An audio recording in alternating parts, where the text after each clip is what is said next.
नमस्कार। बहुत स्वागत है आप सभी दर्शकों का धनु राशि के लिए सूर्य राशि परिवर्तन के इस वीडियो में। 10 गुना बली होंगे सूर्यदेव, उच्च की राशि में सूर्य का गोचर। जी हाँ, ग्रहों के राजाधिराज भगवान भुवन भास्कर सूर्यदेव 14 अप्रैल को राशि परिवर्तन करके अपनी उच्च की राशि मेष राशि में गोचर करेंगे और 15 मई तक मेष राशि में ही रहेंगे। सूर्य का ये गोचर हम सभी के लिए बेहद महत्वपूर्ण है, क्योंकि जब कोई भी ग्रह स्वराशि, मित्र राशि या उच्च राशि में गोचर करता है तो अपना सर्वश्रेष्ठ फल प्रदान करता है। तो एक माह तक सूर्यदेव 10 गुना अधिक बली होंगे और अपने कारक तत्वों से संबंधित फल प्रदान करेंगे।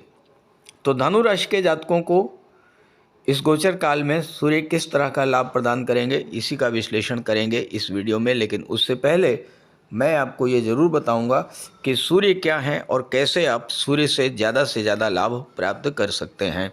ये विश्लेषण आपकी चंद्र राशि के आधार पर किया जा रहा है। सूर्य क्या है, सूर्य का महत्व क्या है, इसे समझिए।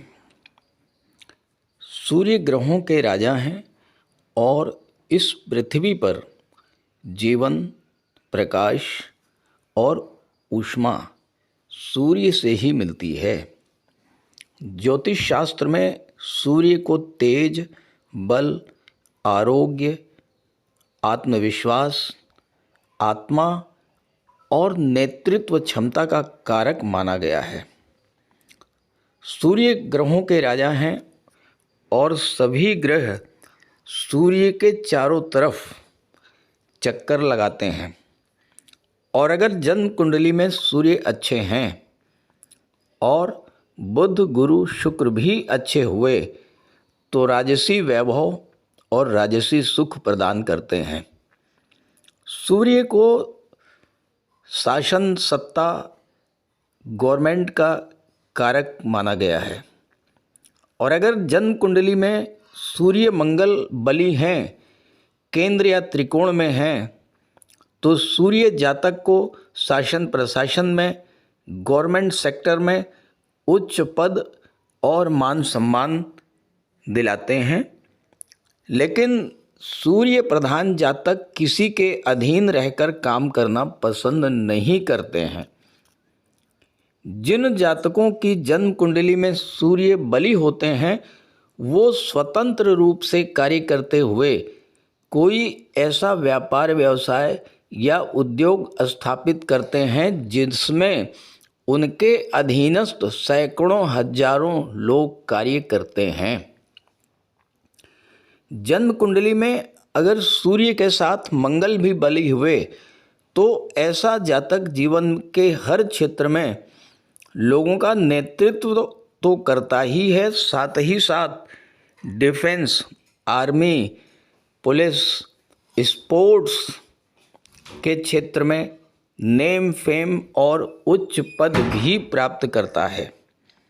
वहीं अगर सूर्य कमज़ोर हुए तो आत्मविश्वास में कमी आती है, स्वास्थ्य संबंधी समस्याएं परेशान करती हैं और हर क्षेत्र में असफलता मिलती है। सूर्य को पिता का कारक माना गया है और अगर आप चाहते हैं कि सूर्य का शुभ फल आपको निरंतर मिलता रहे तो अपने पिता का विशेष ध्यान रखें।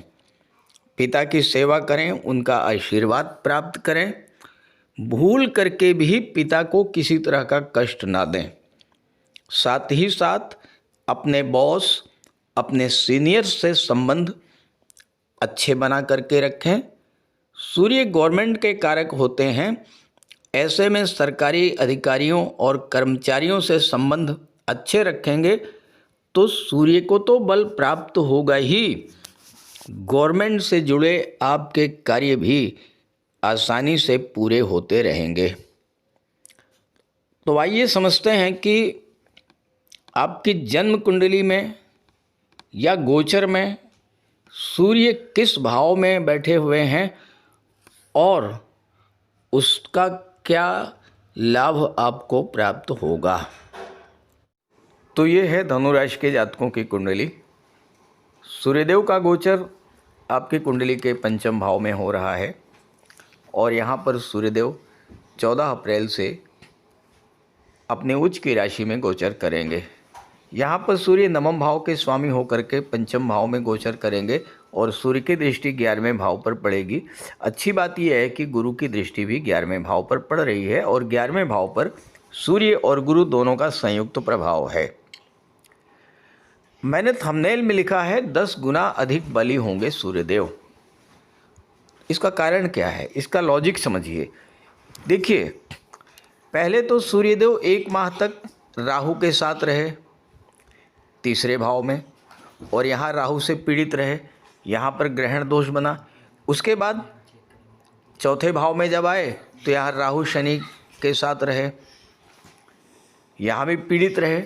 तो लगातार 2 महीने से सूर्यदेव पीड़ित अवस्था में गोचर कर रहे हैं और जब कोई ग्रह पीड़ित होता है तो फिर वो अपना फल देने में सक्षम नहीं होता है।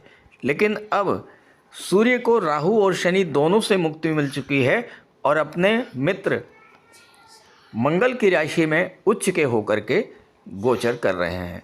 अब यहाँ 3 बातें ऐसी हैं जो कि धनु राशि के लिए बहुत महत्वपूर्ण है। पहली बात तो यह है कि सूर्य आपके लिए प्रबल योग कारक ग्रह बनते हैं। दूसरा, सूर्य भाग्येश होकर के पंचम में बैठे हैं। एक त्रिकोण का स्वामी दूसरे त्रिकोण में बैठा हुआ है तो ये भाग्य की वृद्धि करेगा। और तीसरी बात यह है कि आपकी कुंडली का लाभ भाव एकादश भाव भी जागृत है क्योंकि गुरु और सूर्य दोनों की दृष्टि 11वें भाव पर पड़ रही है। अब इसका क्या लाभ आपको मिलेगा?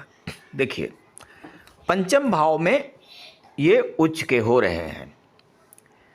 किसी भी ग्रह के उच्च के होने का अर्थ क्या है कि उसके प्रभाव में कई गुना वृद्धि हो जाना। अब पंचम भाव संतान का होता है तो यहाँ पर सूर्य हमें संतान से संबंधित चिंताओं से मुक्ति दिलाएंगे। संतान संबंधी अपने बच्चों के लिए कोई विशेष कार्य आपको करना है। अब पंचम भाव में सूर्य का प्रकाश आ गया, पंचम भाव को सूर्यदेव ने प्रकाशित कर दिया तो सीधा सा अर्थ ये है कि अब पंचम भाव के कार्य आपके होने लगेंगे। तो संतान से संबंधित कोई कार्य आपका अधूरा था, कोई करना चाहते थे तो वो कार्य आपके इस समय पूरे होंगे। पंचम भाव क्या है? आपके निर्णय क्षमता को दर्शाता है तो यहाँ पर सूर्य आपकी निर्णय क्षमता को बूस्टअप करेंगे। और जो सबसे बड़ी बात है वो ये है कि भाग्य भाव पर सूर्य का प्रकाश आ गया, पंचम भाव पर सूर्य का प्रकाश आ गया, 11वें भाव पर सूर्य का प्रकाश आ गया। इसका अर्थ ये हुआ कि हमारे डिसीजन सही होंगे, भाग्य का सपोर्ट मिलेगा, पिता का आशीर्वाद प्राप्त होगा और मानसिक रूप से जो एक तनाव की स्थिति आपके अंदर बनी हुई थी उन चिंताओं से आपको मुक्ति मिलेगी क्योंकि आपके जीवन में शनि की ढैया प्रभावी चल रही है। जो ढैया के कारण चिंताएं बनी हुई थी, मानसिक रूप से आप परेशान चल रहे थे, सही निर्णय नहीं ले पा रहे थे, तो इन सारी चीज़ों को समाप्त करेंगे सूर्यदेव और अब आप अपने संतान के प्रति, अपने शिक्षा के प्रति, अपने धन के प्रति, अपने काम कारोबार के प्रति सही निर्णय इस समय लेने की स्थिति में होंगे। पंचम भाव लव रिलेशंस को होता है। यहाँ पर जब सूर्य का प्रकाश पड़ेगा तो एक दूसरे के प्रति प्रेम और समर्पण, साथ ही साथ संबंधों में एक दूसरे का विश्वास जीतने का अवसर मिलेगा। सूर्य के पास सिर्फ एक दृष्टि है और वो है 7वां दृष्टि, और 7वीं दृष्टि जो है ये पड़ रही है कुंडली के 11वें भाव पर। 11वां भाव क्या है? 11वां भाव आपकी इनकम का है, आपकी इच्छा पूर्ति का है। तो यहाँ पर जब 11वें भाव पर सूर्य का प्रकाश पड़ेगा तो आपकी इच्छाओं की पूर्ति होगी इस समय। ऐसे कई लाभ जो आपको मिलने चाहिए थे लेकिन आपको नहीं मिल पा रहे थे, जैसे धन का लाभ, संतान का लाभ, कैरियर में उन्नति या व्यापार में उन्नति, इस तरह की चीज़ें जो आपके साथ होनी चाहिए थी, जो आपको लाभ मिलने चाहिए थे, वो नहीं मिल रहे थे। तो अब इस गोचर में आपको उस तरह के लाभ आपको मिलेंगे। आपकी इस तरह की इच्छाएं जो है वो पूरी होंगी। 11वां भाव आपके फ्रेंड सर्किल को दर्शाता है, तो आपका सोशल सर्किल इम्प्रूव करेगा। आप ज़्यादा सोशल होंगे, सामाजिक कार्यों में आपकी रुचि बढ़ेगी। साथ ही साथ समाज के उच्च पदस्थ लोगों से, संभ्रांत लोगों से आपके संबंध बहुत अच्छे होंगे। सूर्य गवर्नमेंट के कारक होते हैं, तो गवर्नमेंट संबंधी कार्य आपके पूरे होंगे। शासन सत्ता से जुड़ा हुआ कोई कार्य आपका अधूरा रह गया था, वो कार्य आपको पूरा मिलेगा। सूर्य आपके मान सम्मान में वृद्धि करेंगे, आपका स्टेटस ग्रो करेगा। साथ ही साथ आप जहाँ भी होंगे वहाँ पर सूर्य का प्रकाश जब पड़ेगा तो हर जगह पर आपको मान सम्मान की प्राप्ति होगी। और चूंकि सूर्य हमेशा हमेशा के लिए आपके भाग्येश बनते हैं, तो जब भाग्य के मालिक उच्च के हो गए तो इसका अर्थ ये हुआ कि भाग्य भी आपको भरपूर साथ देगा। यानी आपने जो कार्य किए लेकिन भाग्य के साथ ना देने के कारण वो कार्य अधूरे रह गए या उन कार्यों का प्रतिफल आपको नहीं प्राप्त हो पाया, तो अब उन कार्यों का लाभ आपको मिलना शुरू होगा। 9वां भाव जो है ये धर्म और अध्यात्म का है। कुंडली का पहला, 5वां और 9वां भाव जो है ये धर्म त्रिकोण कहा जाता है। तो धार्मिक कार्य आपके पूरे होंगे, धार्मिक यात्राओं पर आप जा सकते हैं और धार्मिक यात्राओं का आपको इस समय लाभ प्राप्त होगा। तो इस तरह के आपके शुभ कार्य इस समय होने जा रहे हैं। अब हो सकता है कि सूर्य 2 महीनों से पीड़ित थे, तो आपके पिता को भी कोई बड़ा कष्ट हुआ हो और या फिर आपके रिलेशंस पिता के साथ खराब हुए हों। तो अब सूर्य जब उच्च के होंगे तो आपके पिता के साथ संबंध भी अच्छे होंगे, पिता का आशीर्वाद मिलेगा। साथ ही साथ पिता को स्वास्थ्य संबंधी या कैरियर संबंधी कोई प्रॉब्लम थी, वो प्रॉब्लम भी सॉर्ट आउट होगी। तो ये गोचर आपके लिए बेहद अनुकूल रहने वाला है। इस गोचर का लाभ उठाइए। ये वीडियो, ये जानकारी अपने साथियों, अपने मित्रों को ज़रूर शेयर कीजिएगा।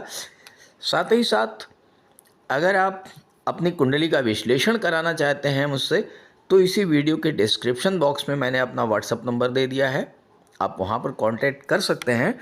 और स्क्रीन पर भी मैं एक बार अपना व्हाट्सएप नंबर शेयर कर दे रहा हूं, आप नोट कर लीजिए और इस पर संपर्क कर सकते हैं। 9058144128। तो इस गोचर का लाभ उठाइए। भगवान भुवन भास्कर की आराधना कीजिए, सूर्यदेव को जल अर्पित कीजिए, गायत्री मंत्र का पाठ कीजिए, आदित्य हृदय स्तोत्र का पाठ कीजिए और सबसे बड़ी बात, अपने पिता की सेवा कीजिए, पिता का आशीर्वाद कीजिए। ये गोचर आपके लिए बहुत अच्छा होगा। नमस्कार।